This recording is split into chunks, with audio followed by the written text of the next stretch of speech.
Okay, dear friends. So here we are with paper number 13, that is today's exam. आज जो paper CMA final का हुआ है corporate and economic loss का, उसको लेकर के हम आज डिस्कशन करने जा रहे हैं कि पेपर कैसा था।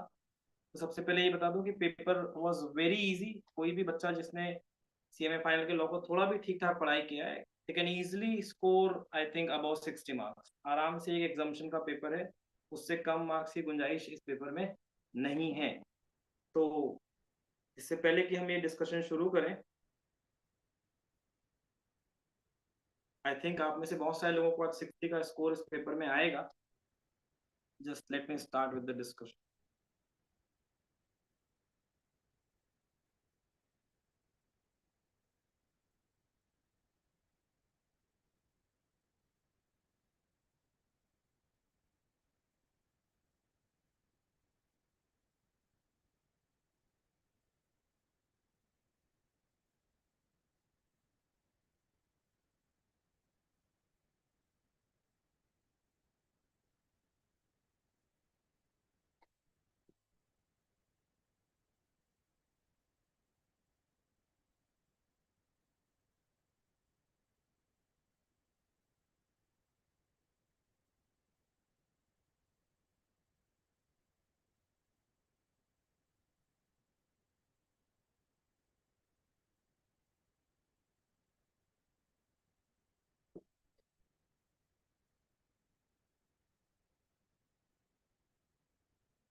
जस्ट चेकिंग कि हम प्रॉपर्ली लाइव हो गए हैं कि नहीं हो गए, and then will start.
Okay friends, so we are live now. आप हमें डॉक्टर संतोष राय इंस्टीट्यूट के पेज कॉमर्स पढ़ो पर देख सकते हैं। यूट्यूब पर हम इस समय अवेलेबल हैं, और आज सीएमए फाइनल का paper number 13, that is economic and commercial law का जो पेपर हुआ है, उस पेपर के आंसर्स को लेकर के हम आपके साथ हैं। और देखते हैं कि क्या आज का पेपर रहा। जैसा कि मैंने वीडियो के स्टार्ट में कहा कि आज का पेपर बहुत ही ईजी था, और कोई भी बच्चा जिसने थोड़ी भी ठीक ठाक पढ़ाई इस सब्जेक्ट की है, वो आराम से 60 to 70 मार्क्स स्कोर कर सकते हैं। मेरा एनालिसिस ये कहता है पेपर का कि एक या दो क्वेश्चंस को छोड़ दिया जाए जो थोड़े ट्रिकी हो सकते हैं, या थोड़ा आप लोग जिसे आउट ऑफ सिलेबस कहते हैं, ऐसा कुछ हो सकता है। वैसे आउट ऑफ सिलेबस कुछ भी नहीं था। हाँ, एक दो चीजें थी जो आपके स्टडी मैट या बुक में नहीं होंगी, बट स्टिल ऑब्जेक्टिव्स को छोड़ दे तो बाकी सब्जेक्टिव पेपर में 70 मार्क्स के लिए जब आपको 7 में से 5 क्वेश्चन अटेम्प्ट करने हो, तो ये पेपर पूरे 100 मार्क्स का पेपर अटेम्प्ट करने वाला पेपर था। चलिए, हम शुरू करते हैं question number 1, multiple choice question. मुझे पता है कि इसके ही सबसे ज्यादा आंसर्स ढूंढ रहे होंगे बच्चे। तो पहला क्वेश्चन आपसे जो पूछा गया था, it was about holding and subsidiary company. बहुत ही इजी क्वेश्चन था। ABC Limited has 35% shares in XYZ Limited and majority of directors of XYZ Limited are appointed and removed by ABC Limited. XYZ Limited is। Question में 2 point आपको याद होने चाहिए कि एक कंपनी कब सब्सिडियरी कंपनी होती है। नंबर 1, जब उसके पास मेजॉरिटी ऑफ शेयर्स होते हैं, दैट इज मोर देन 50%, या फिर जब वो किसी कंपनी के बोर्ड ऑफ डायरेक्टर के कंपोजिशन को कंट्रोल करती है तब। तो इस क्वेश्चन में 35% होल्डिंग देकर के कुछ बच्चों को कंफ्यूज करने की कोशिश की गई है कि 50 से कम है, मगर यहाँ लिखा हुआ है कि ये कंपनी दूसरी कंपनी के बोर्ड ऑफ डायरेक्टर के कंपोजिशन को कंट्रोल करती है, अपॉइंटेड एंड रिमूव्ड। इसलिए इस क्वेश्चन का आंसर है D, subsidiary of ABC limited. Right. Question number 2, बहुत ही easy question. Paid up capital requirement in a public company in which the number of independent director shall be at least 2। बाकी सब चीजों को हटा दे तो इंडिपेंडेंट डायरेक्टर का रिक्वायरमेंट किस कंपनी में होता है? तो पेड अप शेयर कैपिटल का रिक्वायरमेंट जिस कंपनी में 10 करोड़ या उससे ज्यादा पेड अप शेयर कैपिटल होता है, तो answer is a, 10 crore rupees. Third, वैसे पेपर में इस क्वेश्चन में कहीं पर लिखा हुआ नहीं था कि आप अपने ऑप्शन के साथ कुछ एक्स्ट्रा क्लैरिफिकेशंस ऐड करेंगे, मगर मैं जैसा हमेशा अपने बच्चों को कहता हूं, क्योंकि ये 2 मार्क्स के मल्टीपल चॉइस क्वेश्चंस हैं, तो आप डेफिनेटली क्या कीजिए, अपने ऑप्शन के साथ, ऐसा मैं एक्सपेक्ट करता हूं कि आपने अभी इसके साथ क्लैरिफिकेशन, एक्सप्लेनेशन कुछ लिखा होगा, एक आध लाइन का ही सही। Next, moving on, question number 3, as per companies act, ये क्वेश्चन स्मॉल शेयर होल्डर के बारे में पूछता है कि स्मॉल शेयर होल्डर कौन होते हैं। थोड़े भी आपको अगर याद होगा, डायरेक्टर चैप्टर के अंदर हम पढ़ते हैं स्मॉल शेयर होल्डर्स डायरेक्टर, वहां इसके बारे में रेफरेंस आता है कि स्मॉल शेयर होल्डर वो होता है जिसके पास 20,000 रुपीज से कम की फेस वैल्यू या नॉमिनल वैल्यू के शेयर्स होते हैं। तो answer is C, 20,000। Question number 4, in case of open offer by a public company to its shareholders, the type of bank account where the amount payable to shareholder are kept is called escrow account। किसी particular condition के साथ जब एक account खोला जाता है, that is always known as escrow account. तो जब पब्लिक ऑफर के पैसे को रखने के लिए एक स्पेशल अकाउंट खोला जाता है, उसे भी एस्क्रो अकाउंट कहा जाता है। Okay, next one, XYZ Company Limited was incorporated on 1st April 2023. Its paid up capital of 10 lakh। Company का पेड अप कैपिटल दिया हुआ है 10 लाख रुपए, consisting of 1 lakh equity shares of rupees 10 each, divided was held by 100 individuals. There are 6 directors on its board. The quorum for the annual general meeting is। ये जो company का paid up share capital दिया हुआ है, और ये जो 6 director हैं, ये सब बुद्ध बनाने के लिए दिया हुआ है, क्योंकि company XYZ company limited is a public company. Public company के केस में AGM का कोरम क्या होता है? अगर कंपनी में number of members less than 1000 है, number of members less than 1000 है, तो 5 मेंबर्स पर्सनली प्रेजेंट। आपको याद आता होगा, तो इसका आंसर होगा B, 5। Next question, the board of directors of a limited company wants to co-opt an expert in a specialized field. In this context, the correct option is kind of additional director के जैसा एक कहानी है ये, कि हम किसी special director को या एक्सपर्ट इंसान को हम अपनी बोर्ड में कोऑप्ट करना चाहते हैं, और ये काम बोर्ड ऑफ डायरेक्टर करना चाहते हैं। तो बोर्ड ऑफ डायरेक्टर जब भी किसी इंसान को कोऑप्ट करेंगे, उसके बारे में 4 ऑप्शंस जो दिए थे, देखिए, first, their tenure of expert director shall not exceed such period as may be specified in the article. Number 2, additional director can be appointed exceeding 1/5 of total number. ये गलत है, बिकॉज को ऑप्शन में 1/5 is the limit. Expert director can be appointed exceeding 1/5 of the total number of director। ये दोनों एक ही जैसे point हो गए। Tenure of expert director shall not exceed 1 year. तो नॉर्मली जब हम कंपनी लॉ में पढ़ते हैं तो आपको दिखता है नेक्स्ट AGM तक, बट को ऑप्शन के केस में ए इज द करेक्ट ऑप्शन, कि आर्टिकल में जो पीरियड स्पेसिफाइड होगा उससे ज्यादा इस डायरेक्टर का पीरियड नहीं हो सकता है। Next question, under the IBC, the corporate insolvency resolution process shall be completed within a period of dash from the date of application। Okay, इस क्वेश्चन में थोड़े से इश्यूज हैं, क्योंकि आपने जब बुक्स में पढ़ा होगा तो 210 डेज ऐसा आपको कहीं याद आता होगा, राइट। अब 210 डेज इंसॉल्वेंसी रिजोल्यूशन प्रोसेस, इसको लेकर के थोड़ी से चेंजेस की बातचीत हो रही है। सॉरी, मैं दूसरी जगह चला गया, इसमें कोई चेंजेस नहीं है और आपने 210 डेज पढ़ा भी नहीं होगा। इसका आंसर तो क्लियर कट 180 डेज है। कंपटीशन कमीशन ऑफ इंडिया का एक क्वेश्चन है, उससे मैं थोड़ा कंफ्यूज कर गया था। सो 180 days is clear cut answer. 180 दिन के अंदर इंसॉल्वेंसी रिजोल्यूशन प्रोसेस कंप्लीट होना चाहिए, ये बात आईबीसी के केस में लिखा हुआ है।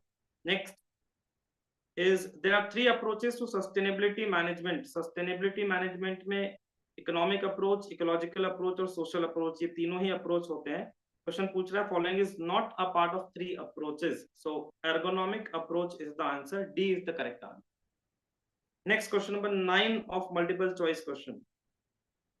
Amalgamation of banking companies require the approval of dash of its shareholders. Banking company के चक्कर में ढूंढेंगे 2/3 नंबर ऑफ मेंबर्स का आपको अप्रूवल चाहिए, तब जाकर के आप एक बैंकिंग कंपनी के अमलगमेशन का अप्रूवल ले सकते हैं। Next, when an application for merger is submitted to the CCI, deemed approval may be presumed if, ये रही कहानी। इसके बारे में 4 ऑप्शंस दिए हुए हैं। No approval is received within 180 days, 90 days, 120 days और ऐसा कोई कंसेप्ट ही नहीं है। आपने अगर कंपटीशन कमीशन ऑफ इंडिया अपनी बुक से पढ़ा होगा तो वहां 210 डेज है। मेरा आंसर 210 डेज ही होता, मगर यहाँ कोई आंसर नहीं है। अभी रिसेंट अमेंडमेंट है कॉम्बिनेशन रेगुलेशन के अंदर, कंपटीशन कमीशन कंपटीशन एक्ट के अंदर 210 डेज लिखा हुआ है, कॉम्बिनेशन रेगुलेशन के अंदर 150 डेज की कहानी है, प्लस 30 डेज का एक इनिशियल पीरियड है जिसके अंदर प्राइमा फेसाई सीसीआई को अपना ओपिनियन बनाना पड़ेगा, नहीं तो 30 डेज के अंदर ही अप्रूव्ड मान लिया जाए। तो यहाँ 150 डेज का भी ऑप्शन नहीं है, तो 30 प्लस 150 इज इक्वल्स टू 180। मैं नियरेस्ट पॉसिबल आंसर के हिसाब से ए को आंसर मान रहा हूँ, 180 days, right. Next 11th, in case of listed companies, minimum subscription as per SEBI regulation is 80% of ticket size, 90% of ticket size। ticket size का कोई लेना देना नहीं है minimum subscription से। then 90% and 80%, तो SEBI 90% of amount fixed by company in the prospectus, C is the correct answer। next, business intelligence tool which put BI and data visualization functionality directly into business application is called, इसका आंसर है B, embedded business intelligence. Next one, in the classification of MSMEs, which one of the following criteria for medium enterprise based on? Recently MSMEs का criteria थोड़ा सा change हुआ है, मगर अगर आपके पास नई स्टडी मटेरियल थी लॉ की तो उसके अंदर क्लियर कट दिया हुआ एक टेबल बना करके छोटा सा कि 50 करोड़ रुपीस का इन्वेस्टमेंट और टर्नओवर 250 करोड़ रुपए का। This is the answer. Which one of the following criteria for medium enterprise? Investment in plant and machinery should not exceed 50 crore and turnover should not exceed 250 crore. This is the criteria for medium enterprise. So A is the correct answer. Insolvency and Bankruptcy Board has power of what kind of court with regard to summon, discovery and production of books? Sessions, High, Criminal and Civil Court. Civil Court is the correct answer, D. And last one is, as per IRDA Act 99, minimum paid up capital requirement for life, general और health insurance, दो categories में divide होता है, life insurance and general और health insurance, whatever, 100 crore rupees इसका आंसर है। Third category का आंसर 200 करोड़ का एक टेबल आपकी बुक में दिया हुआ है, 100 crore, that is a is appropriate answer.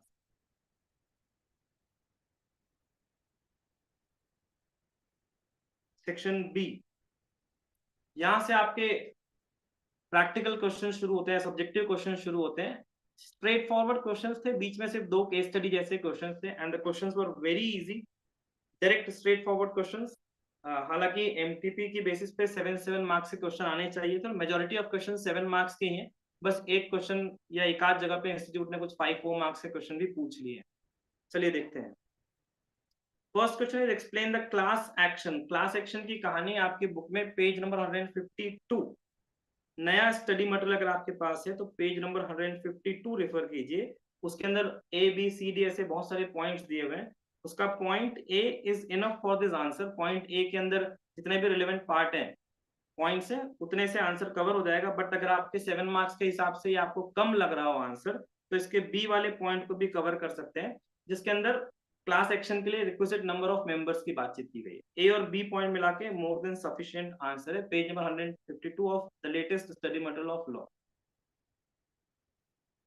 Next is, who are the persons not entitled to initiate insolvency resolution process under the IBC 2015? Same, page number 189 of your study material. New study material. Direct answer, direct question. Persons not entitled to initiate insolvency resolution. मगर ये question जितना content है उसके हिसाब से 7 marks के लिए थोड़ा सा छोटा आंसर इसका होगा, बट लॉ है तो आपको एप्रोप्रिएट आंसर लिखना है, then it's up to institute to give the marks, right. Next question number 3, quorum का क्वेश्चन बहुत ही सिंपल क्वेश्चन था, इवन दो केस स्टडी के जैसे पूछने की कोशिश की गई है, बट अगर आपने कोरम कंपनी की बोर्ड मीटिंग के कोरम के बारे में थोड़ा भी पढ़ा है तो ये बहुत ही स्ट्रेट फॉरवर्ड क्वेश्चन था। देखिए, what is the quorum of companies board meeting in following cases? Explain as per the provision of Companies Act 2013. तो कंपनी के बोर्ड ऑफ डायरेक्टर्स की मीटिंग का कोरम होता है 1/3 number of directors, total directors, और 2 directors whichever is higher, right. और अगर company चाहे तो आर्टिकल्स में लिख करके इससे ज्यादा का नंबर भी प्रिस्क्राइब कर सकती है। आपको इस क्वेश्चन का आंसर देने के समय इन बातों का रेफरेंस दे करके तीनों आंसर देने हैं। फर्स्ट पॉइंट इज, कंपनी का बोर्ड मीटिंग का जो कोरम होता है it is 1/3 of total number of directors और 2 directors whichever is higher. Number 2, कि कंपनी अगर चाहे तो अपने आर्टिकल में लिख करके इससे ज्यादा कोई नंबर भी प्रिस्क्राइब कर सकती है। और तीसरी स्पेशल बात सेक्शन 8 कंपनी के बारे में है, जहां पर आपके कोरम के लिए कम से कम 8 डायरेक्टर या फिर 25% of total director whichever is lower, ध्यान दीजिएगा, विच एवर इज लोअर। इन जितनी बातें अभी हमने की इसकी बेसिस पे तीनों क्वेश्चन का आंसर आपको मिल जाएगा। चलिए देखते हैं।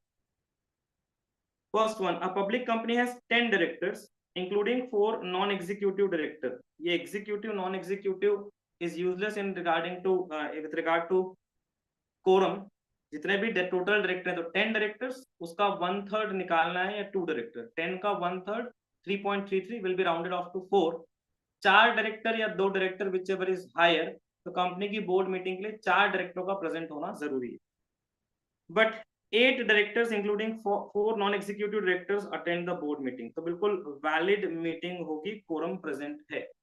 Number 2, startup Odisha limited is a section 8 company. अभी हमने डिस्कस किया, सेक्शन 8 कंपनी में 8 डायरेक्टर्स और 25% of total directors, which has 8 non-executive directors, 3 directors attend the meeting, तो 8 ही डायरेक्टर हैं, तो 8 और 25% of 8 that is 2, which ever is lower.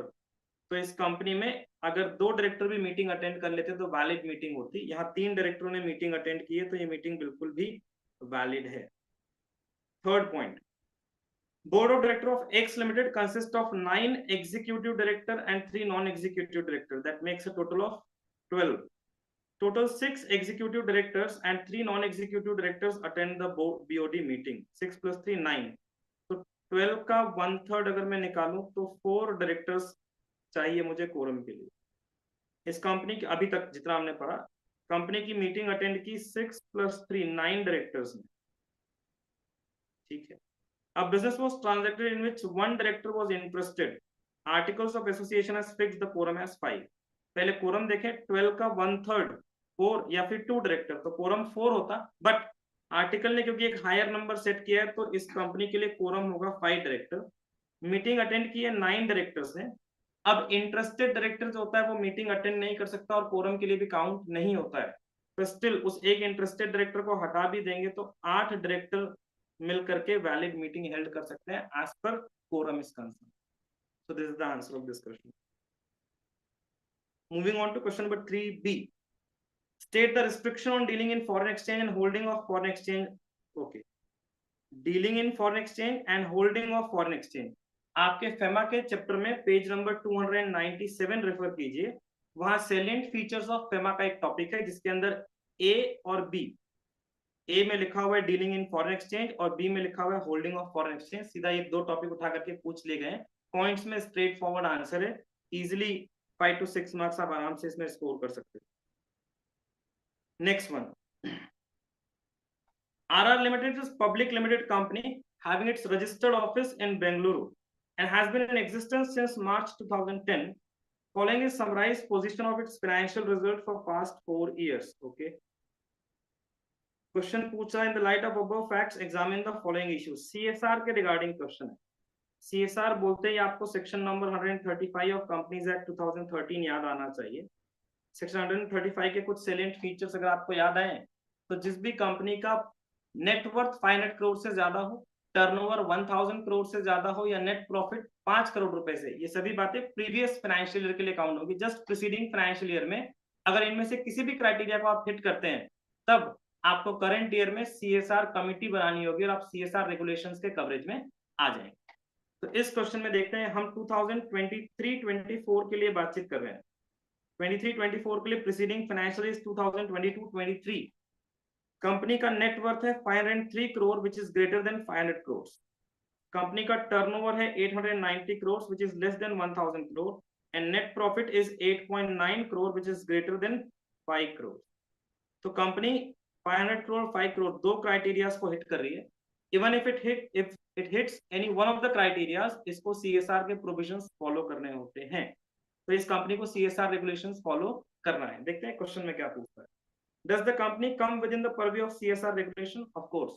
ये वाला पॉइंट ये समझाने के बाद आपको ये उसकी बेसिस पे बताना पड़ेगा कि क्योंकि कंपनी का नेट वर्थ भी 500 करोड़ से ज्यादा है और नेट प्रॉफिट भी 5 करोड़ से ज्यादा है, कंपनी को सीएसआर के प्रोविजंस या रेगुलेशंस फुलफिल करने पड़ेंगे। Is CSR committee required to be formed? Of course. आप जैसे ही सेक्शन 135 में कवर होते हैं, आपको पहला काम जो करना होता है वो होता है कि एक सीएसआर कमिटी बनाएंगे जिसके अंदर कम से कम 3 डायरेक्टर होंगे with one independent director। तो इतना लिखने के साथ ही ये क्वेश्चन भी आपका कंप्लीट हो जाता। Third, what will be the minimum budget for CSR compliance? आपको याद होगा कि 2% of average net profit of preceding 3 years. 2023-24 के लिए प्रीसीडिंग 3 इयर्स का जो नेट प्रॉफिट होगा दैट इज 6.9, 7.9 एंड 8.9 करोड़। तो 6, 7 और 8 का एवरेज आएगा 7.9 करोड़। 7.9 करोड़ का 2% अगर आप निकालेंगे तो I think it will come out to 0.158 crores or you can say 15.8 lakh rupees। तो कंपनी को 2023-24 में 15.8 लाख रुपीस CSR का बजट बनाना पड़ेगा। Next, what are other CSR obligations under the provision for Companies Act? और क्या CSR obligation कंपनी को पूरा करना होगा? तो कंपनी के CSR ऑब्लिगेशन में पहला होगा कि जो CSR कमिटी आपने बनाई है, CSR कमिटी की आपको पॉलिसीज बना करके देगी, तो CSR पॉलिसी फ्रेम करना और उस CSR पॉलिसी का इम्प्लीमेंटेशन देखना, ये इनका पहला काम होगा। दूसरा, अपनी CSR की एनुअल रिपोर्टिंग अब इनको करनी होती है। अपने एनुअल बोर्ड रिपोर्ट के अंदर CSR की रिपोर्टिंग हमको करनी होगी कि क्या क्या काम CSR के अंदर हमने किया। थर्ड, अगर कंपनी अपने 2% वाले फंड्स को, जो कि इस क्वेश्चन में अभी 15.8 लाख के आसपास हमने निकाला, अगर उसको यूटिलाइज नहीं कर पाती तो उसको स्पेसिफाइड फंड्स में ट्रांसफर करना है और ऑनगोइंग प्रोजेक्ट्स के केस में स्पेसिफाइड अकाउंट्स में ट्रांसफर करके 3 साल तक उनको यूज किया जा सकता। इतनी बातें इस क्वेश्चन में लिखने से आई थिंक 7 आउट ऑफ 7 का भी स्कोप है इस क्वेश्चन में। 4 क्वेश्चन आपने आंसर किए। Next question, Board of Directors of McKinsey Limited, a listed company, appoint Dinesh as an executive director at the board meeting held on 1st June 2023। Board of director ने appoint किया है mister Dinesh को as an executive director. तो basically we are talking about an additional director और an alternate director. Board of director, normally director का appointment share holder की meeting में होता है। कुछ स्पेसिफाइड केसेस में बीओडी किसी को डायरेक्टर अपॉइंट कर सकता है। बीओडी ने मिस्टर दिनेश को अगर अपॉइंट किया है तो ये एडिशनल डायरेक्टर के फॉर्म में अपॉइंट हुए होंगे 1 जून 23 को। एक एडिशनल डायरेक्टर का टेन्योर नेक्स्ट एजीएम तक होता है या नेक्स्ट एजीएम कंडक्ट करने की जो लास्ट पॉसिबल डेट थी, अगर एजीएम कंडक्ट नहीं हुई तो लास्ट पॉसिबल डेट तक होता है and then he has to retire. Though वो उस एनुअल जनरल मीटिंग में रिटायर होने के बाद शेयर होल्डर्स की परमिशन से फिर से रीअपॉइंट हो सकता है। एंड लास्ट पॉइंट इज कि एक ऐसा इंसान जिसे शेयर होल्डर की मीटिंग में प्रेजेंट किया गया था या नॉमिनेट किया गया था टू बी अ डायरेक्टर, मगर शेयर होल्डरों ने रिजेक्ट कर दिया, उसे बाद में बोर्ड ऑफ डायरेक्टर वापस एडिशनल डायरेक्टर के फॉर्म में अपॉइंट नहीं कर सकते। तो अभी 1 जून 23 को मिस्टर दिनेश अपॉइंट हुए। Company took up his appointment took up this appointment of Dinesh for approval of shareholders at its annual general meeting held on September 29, 2023. But the same was not approved by the shareholders. Shareholder ने reject कर दिया. However, he was appointed as an additional director on whole-time employment by the board at its meeting held on September 30, 2023 by passing a resolution to hold the office of directorship till the conclusion of next AG. पहला जो उनका appointment हुआ था 23 के 1 जून को, सितंबर 29, 23 तक ये valid माना जाएगा, इवन दो एजीएम में उन्होंने रिजेक्ट कर दिया. इतने दिन मिस्टर दिनेश ने जो काम किए वो वैलिड है, मगर 29 सितंबर की एजीएम में उनके रिजेक्शन के बाद वापस कंपनी का बोर्ड ऑफ डायरेक्टर उन्हें अपना एडिशनल डायरेक्टर अपॉइंट नहीं कर सकता है. क्वेश्चन यही था, आंसर हमने ऑलरेडी कर लिया है. Is appointment of Dinesh as an additional director by the board is justified? No. Examine the correctness of the aforesaid appointment. We have already discussed. Moving on to question number 5. ये एक question था 5A जो थोड़ा आपके range से बाहर हो सकता था, बिकॉज ये क्वेश्चन सेबी के इनसाइडर ट्रेडिंग के ऊपर डिस्कस था. इनसाइडर ट्रेडिंग का पोर्शन जो हमारी बुक में, it is a very limited portion. और ये जो क्वेश्चन पूछा था ये 2022 के सुप्रीम कोर्ट के एक बहुत ही फेमस केस की साइटिंग है, जिसको एज इट इज उठा करके कुछ कंपनीज के नाम बदल करके पूछ लिया गया है. राइट. जिस पीएसयू की बात हो रही है क्वेश्चन में, अब PSU awarded 2 contracts, one in favour of right GIPL limited.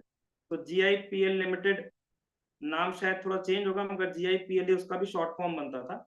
जिस पीएसयू की बात हो रही है it was NHAI, national highway authority of India. तो सुप्रीम कोर्ट का एक बहुत ही फेमस केस है, that is SEBI versus Abhijit Ranjan. 2022 में सुप्रीम कोर्ट ने इसका डिसीजन दिया. ये केस की डिटेल्स हमारी बुक में नहीं है, आसपास भी आपको जल्दी नहीं मिलेंगी. किसी और एग्जाम के क्वेश्चन में भी ये क्वेश्चन आपको जल्दी नहीं दिखेगा. केस की लिंक, आपको अगर केस का डिटेल चाहिए तो मैं वीडियो के नीचे कमेंट में केस का लिंक पिन कर दूंगा, आप वहां से केस की पूरी डिटेल देख सकते हैं.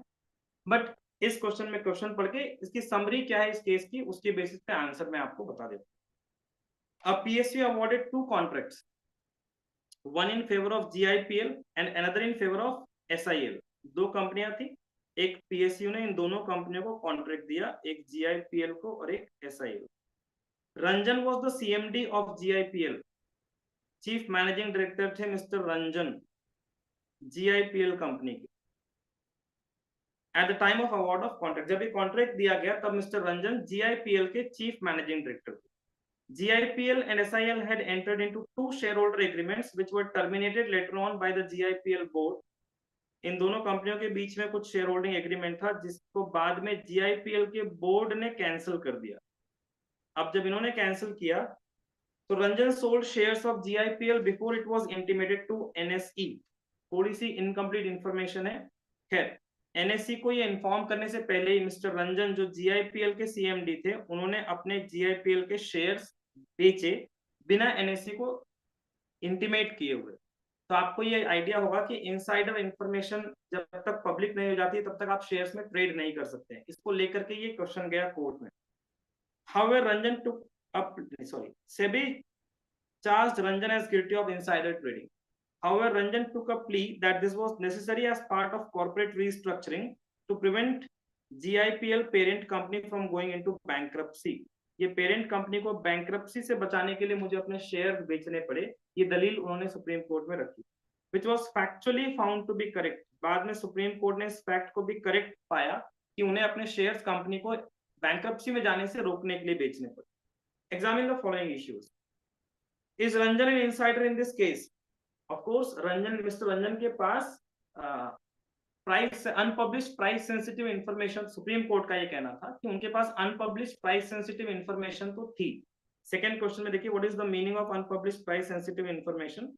इसमें आपको अनपब्लिश्ड प्राइस सेंसिटिव इंफॉर्मेशन पहले समझानी है और उसकी बेसिस पे हमें ये समझाना है कि क्या उनके पास अनपब्लिश्ड प्राइस सेंसिटिव इंफॉर्मेशन था. तो ऑफ कोर्स मिस्टर रंजन एक इनसाइडर जरूर थे, बट इस क्वेश्चन में क्योंकि बाकी की जो टेक्निकलिटीज है, खास तौर से ये लाइन कि उन्होंने ये शेयर्स अपनी कंपनी को बैंक्रप्सी से बचाने के लिए बेचे थे, अगर रॉ रीडिंग की जाएगी इनसाइडर ट्रेडिंग और उसके प्रोविजंस की, तो of course mister Ranjan was guilty.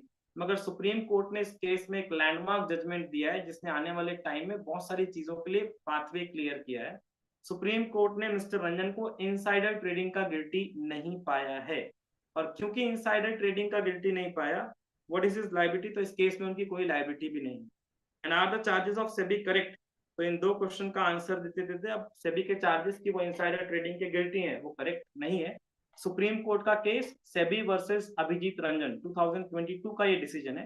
Case का लिंक मैं जरूर वीडियो में कमेंट के फॉर्म में पिन कर दूंगा।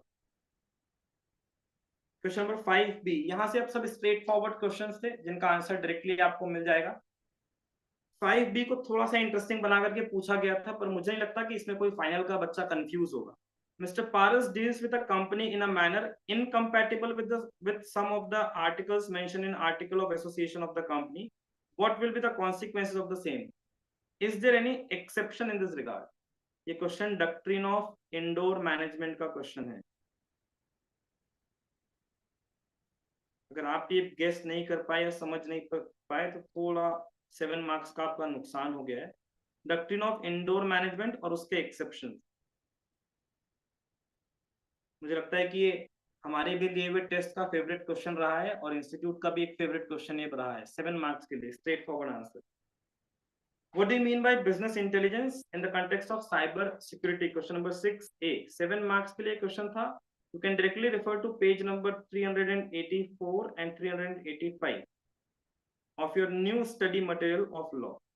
इंस्टीट्यूट का नया स्टडी मटेरियल जो है उसके पेज 384 385 को रेफरेंस करेंगे तो वहां से एक आंसर इसका बन जाएगा।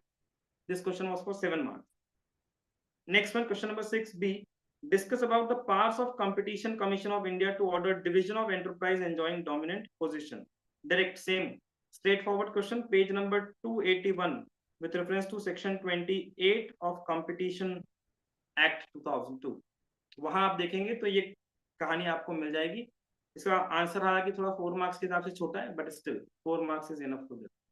Question number 6C, easy question, money laundering as process of money laundering as per the prevention of money laundering act। process of money laundering वही 3 पॉइंट्स हैं, प्लेसमेंट, लेयरिंग एंड इंटीग्रेशन।